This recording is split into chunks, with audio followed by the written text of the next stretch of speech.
In 2008, the American economy was hit by one of the greatest financial crises in history, known as the mortgage crisis, which quickly spilled over to almost the entire world. Stock markets were plunging uncontrollably, and the house of cards was slowly beginning to collapse. The Federal Reserve Board sought help from a man named Larry Fink to avert the catastrophe and restore everything back to normal. Over a decade later, during the COVID crisis in 2020, when markets plummeted by over 35% within a few months and the world was in quarantine, this man was called upon again to help the US government and central bank calm the situation and salvage what they could. However, despite these significant interventions, most people had never heard the name Larry Fink, even though it's quite possible that some of you might have seen or heard of the name BlackRock. That's the company founded and led by Larry Fink, often claimed to control the world's direction, pulling invisible strings behind the scenes. It's no surprise given that BlackRock manages over $9.4 trillion, which is twice the GDP of the third largest economy in the world, Japan, making it the largest asset manager globally. BlackRock owns a stake in nearly every company you know, from smartphone and computer manufacturers to car producers, mining companies, social media platforms, streaming services, banks, payment transaction facilitators, healthcare, and even the food and beverages we consume. In just 35 years, Larry Fink, with his company BlackRock, managed to accumulate stakes in more than 5,000 companies worldwide, making this corporation a part of everyone's daily life, even though most people aren't aware of its existence. But how is this possible? How did Larry Fink build such a colossal company in such a short time that rivals world economies and is present in almost every corner of the planet? How did he achieve a position where the US central bank calls upon him for assistance? In today's video, we'll delve into the story of Larry Fink and BlackRock. We'll explore how he built the world's largest asset manager and whether this corporation is truly powerful enough to influence the direction the world takes. So, get comfortable, hit that like button if you enjoy the video, and be sure to subscribe so you don't miss out on new content. Thank you, and let's dive straight into it. Larry Fink was born in 1952 into a Jewish family. Despite not being affluent, Larry had significant ambitions from a young age and was a highly successful student. In his youth, he dreamed of becoming an influential politician. However, while studying at the Anderson School of Management, he became interested in the world of finance, particularly the stock market, which completely fascinated and captivated him. After earning a bachelor's degree in management, he briefly worked at a real estate office. However, he didn't stay there for long. Shortly after, he began working at the investment bank First Boston in New York, where he rapidly climbed the career ladder. He gained valuable experience and gradually rose to the position of CEO, establishing an excellent reputation as a bond trader.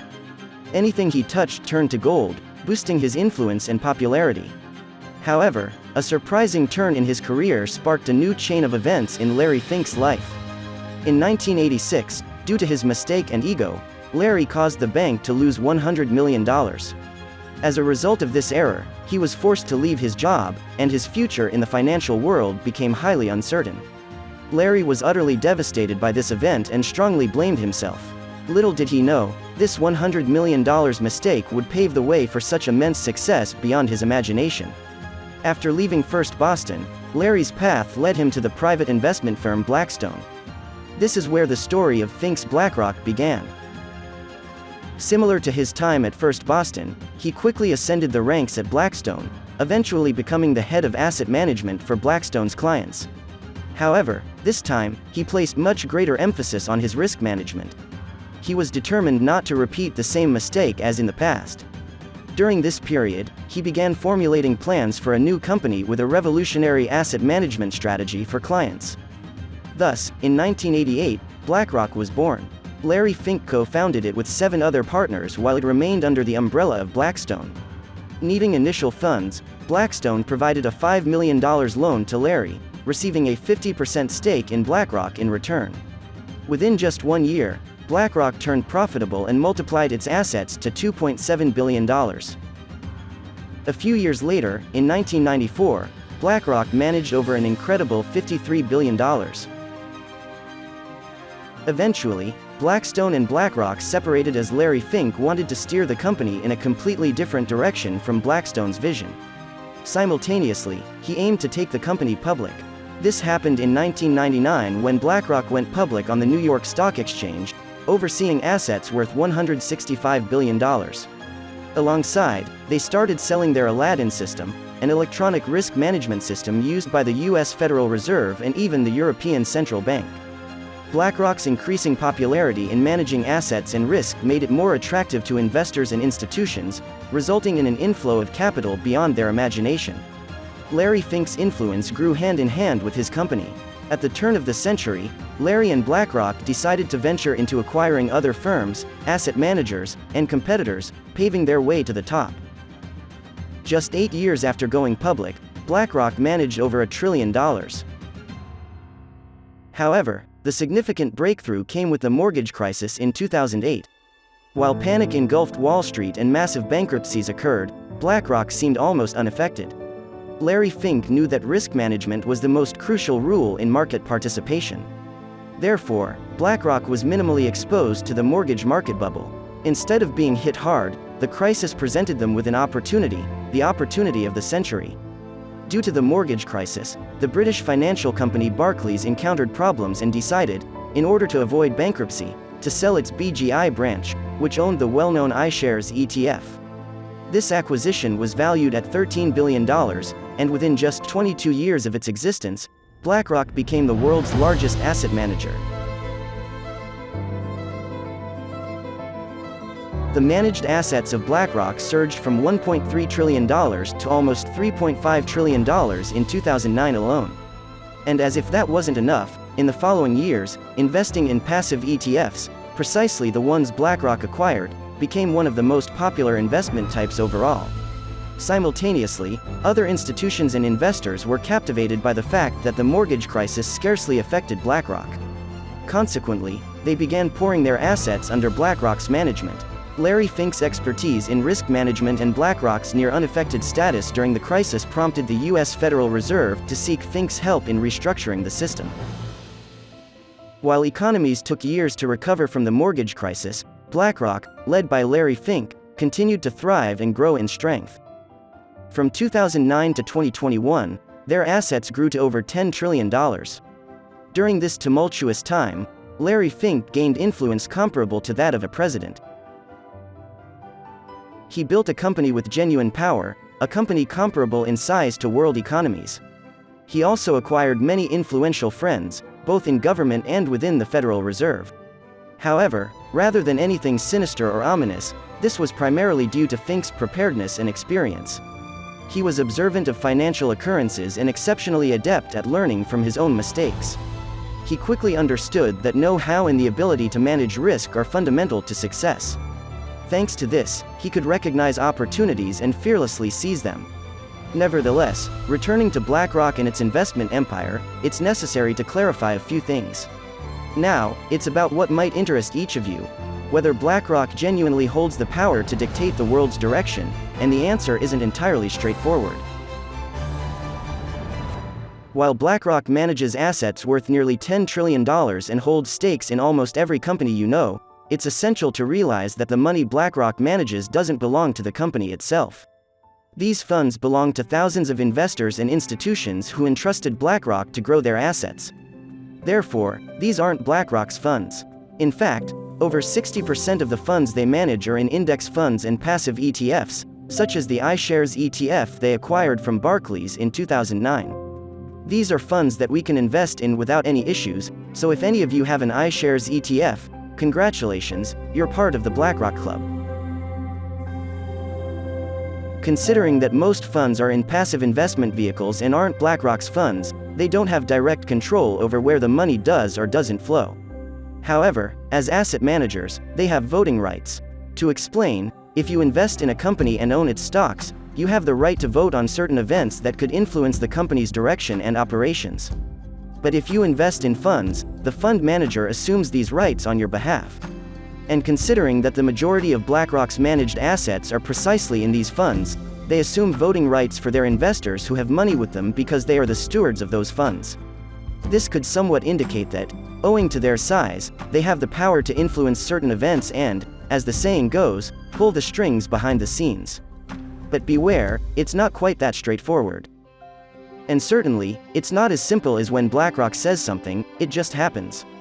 Yes, it's true they often get their way, but there are dozens of cases when Larry Fink and BlackRock wanted something that didn't come to pass because even though BlackRock might own a significant percentage of a company through funds and ETFs, we must not forget the dozens and thousands of other investors and institutions who also need to vote. If they disagree with BlackRock, they'll simply vote against it, so they definitely don't have absolute power over those companies.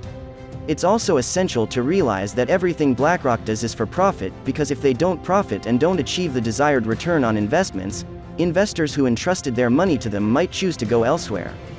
Therefore, it's always in their interest to make the greatest profits possible to retain investors' funds. This obviously opens up the possibility that they could be manipulative, but on the other hand, the power and influence they hold could be taken away at any time if investors decide they no longer want their money with them. Now, let me share an interesting fact with you. You may have noticed a significant push lately for green energy and the rise of what's called Vogue culture, which means there's a growing trend in countries with marches for gay rights, people wearing unusual clothing, etc. I don't mean to imply that the rights of gay people aren't important, I just wanted to draw attention to the fact that this trend is spreading much more now than in the past and is often supported by very well-known brands. Here's where it might interest you. This isn't happening without reason. Recently, there's been a surge in what's known as ESG investing, pioneered by none other than BlackRock. What is it exactly? ESG refers to new requirements in the realm of corporate social responsibility, governance, environmental sustainability, and the higher a company's ESG score, the more favorably it should be viewed by investors. In essence, if a company demonstrates that green energy is the future and respects various genders in their rights, it's more investable. It should have easier access to funds. Conversely, if their score is low, it's worse for them. That's why we see oil companies, for instance, that are literally damaging the planet with their extraction activities, investing billions of dollars in green energy and striving to do business in a way that doesn't harm the environment. This, in a way, is a positive development. However, this ESG investing and ESG credit have their problems, and not everyone agrees with it, mainly because it gives BlackRock a bit more power. So, if you've been wondering why there's a massive push for these Vogue culture trends or why companies actually endorse them, it's because they aim to improve their ESG scores. So yes, BlackRock is the world's largest asset manager. Yes, there's a lot of mystery surrounding this company, and there are hundreds of conspiracy theories about how they control the world. But I hope I've at least somewhat clarified that their control over the world isn't as significant as some might believe and that their power is quite limited. Of course, anyone can throw counter-arguments, etc. And we also have a concerning factor regarding the fact that BlackRock, together with the second largest asset manager in the world, Vanguard, collectively hold over $17 trillion, which is very close to the GDP of the United States, the world's leading economy. However, with their assets, it's quite similar to BlackRock because most of the money is in passive ETFs. Anyway, if you'd like an analysis of Vanguard, the second largest asset manager globally, please let me know. Drop a comment below, and I'd also appreciate hearing your thoughts on the video and whether you even knew that a company like BlackRock existed. Well, now I just want to thank you. If you've watched up to this point, you're awesome. Thank you so much for your attention, and of course, I'll be looking forward to seeing you in the next video. Bye for now. More and more clients are looking for a more sustainable portfolio to be more prepared. Areas that are more impacted by climate change is going to have harder times to finance their debt if they don't focus on the impact of climate change in their district, in their region, in their cities.